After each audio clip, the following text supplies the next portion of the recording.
at the same time they have their incumbency అంటూ కూడా కనబడుతోంది. So moving on to Sachin, poster bat ఓట్ల లెక్కింపు దాదాపుగా పూర్తి కావచ్చేసింది. ఒక్కసారి ఇంట్రెస్టింగ్ డెవలప్మెంట్, ఈ రోజు త్రిష బర్త్డే. తను వెంకటేశ్వర స్వామికి టెంపుల్ కి వెళ్లారు, తిరుపతి వెళ్ళినట్టుగా తెలుస్తుంది. విజువల్స్ మీరు చూస్తున్నారు RTV స్క్రీన్ మీద. త్రిష ఈరోజు తన బర్త్డే, తన పుట్టినరోజు సందర్భంగా టెంపుల్ దర్శనానికి వెళ్లారు. తిరుమల శ్రీవారిని దర్శించుకుని ఆమె రిటర్న్ అవుతున్నారు. విజయ్ గెలవాలని చెప్పి ఆమె కోరుకున్నారనేది అక్కడ గట్టిగానే ప్రచారం జరుగుతోంది. విజువల్స్ మీరు చూస్తున్నారు. అండ్ ఇప్పుడు కాస్త బహుశా టీవీకే ఫ్యాన్స్ కి, విజయ్ ఫ్యాన్స్ కి కాస్త షాకింగ్ న్యూస్. ఎందుకంటే ఇప్పటి వరకు లీడ్ లో కొనసాగిన టీవీకే ఇప్పుడు వెనకంజలోకి వెళ్ళిపోయింది. ఇంట్రెస్టింగ్ గా ఏఐఎంకే ముందంజలోకి వచ్చింది. డిఎంకే 44 స్థానాల్లో మొదటి స్థానంలో కంటిన్యూ అవుతుంది. Interesting development. ఇంతవరకు కేవలం సింగిల్ డిజిట్ కే పరిమితమైన ఏఐఎంకే మనోజ్ ఇప్పుడు ఏకంగా డబుల్ డిజిట్ కి వచ్చింది. టీవీకే మించిపోయింది. అఫ్ కోర్స్ టీవీకే మొదటి నుంచి సచిన్ టీవీకే మీద హ్యూజ్ ఎక్స్పెక్టేషన్ ఎవరికి లేవు. జనరల్ గా ఫ్యాన్స్ కి గానీ అక్కడ కార్యకర్తలు తప్ప ఎవరికి ఎక్స్పెక్టేషన్స్ లేవు. ఎగ్జిట్ పోల్ ఫలితం ఒకే ఒక్క సర్వే సంస్థ టీవీకేని అమాంతంగా ఆకాశానికి ఎత్తేసింది.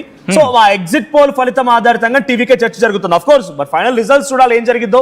మేబీ మిగతా ఎగ్జిట్ పోల్ సర్వే కరెక్టా లేకపోతే ఈ ఎగ్జిట్ పోల్ సర్వే కరెక్టా అనే దానికంటే కూడా టీవీకే వైపుగా ప్రజలు నిలబడ్డారని చూడాలి. సో ఓవరాల్ గా 92 పోస్టల్ బ్యాలెట్ సంబంధించి రిజల్ట్స్ మనం RTV స్క్రీన్ పై చూస్తున్నాం. 44 స్థానాల్లో డిఎంకే లీడ్ లో ఉంది అండ్ 26 లో Anna DMK and 22 TVK. So TVK third place కే పరిమితమైంది. హియర్ అట్ ఆల్ ఓకే, నిజంగా ఇలాగ కంటిన్యూ అయినా కూడా టీవీకే మంచి రిజల్ట్ సాధించబోతుంది. అంత ఈజీ ఏం కాదు. సో వాళ్ళు ప్రభుత్వాన్ని ఎక్స్పెక్ట్ చేస్తున్నా, ప్రభుత్వం రాకపోయినా మంచి గుడ్ రిజల్ట్ అయితే టీవీకే వైపు నిలబడబోతోంది, టీవీకే సాధించబోతోంది. Coming back to Trinamool Congress neck to neck fight. West Bengal very neck to neck fight, very close fight, very near close fight అని చెప్పాలి. 62 and 61, 62-61 Trinamool Congress 62 and BJP 61. Congress 4 స్థానాలు. So neck to neck fight ఉంది. దీదియా మోదియా అనే రకంగా నువ్వా నేనా అనే రకంగా కొనసాగుతోంది వెస్ట్ బెంగాల్లో. అండ్ పురిచెర్లో కూడా బీజేపీ కొంత ముందంజలో ఉంది పోస్టల్ బ్యాలెట్ లో. So here it is coming on. Counting కేంద్రాల వద్ద రద్దీ పెరుగుతోంది. స్టార్ నియోజకవర్గాల్లో రౌండ్ కి ఆధిక్యత మారుతోంది. బెంగాల్లో మొత్తం 294 స్థానాల్లో 293 స్థానాలకు లెక్కింపు జరుగుతోంది. ఒకటి ఫల్టా కాన్స్టిట్యుయెన్సీ రీపోల్ జరగాల్సి ఉంది, అది May 21 రోజున.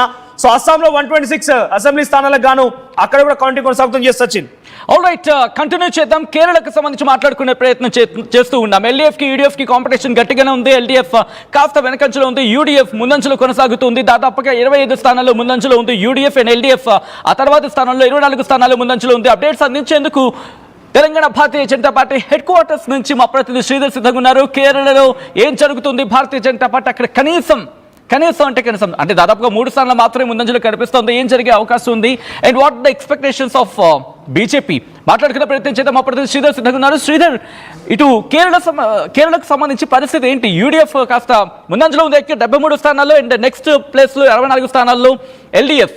పరిస్థితి ఏంటి? భారతీయ జనతా పార్టీ ఎక్స్పెక్టేషన్స్ ఏంటి అక్కడ?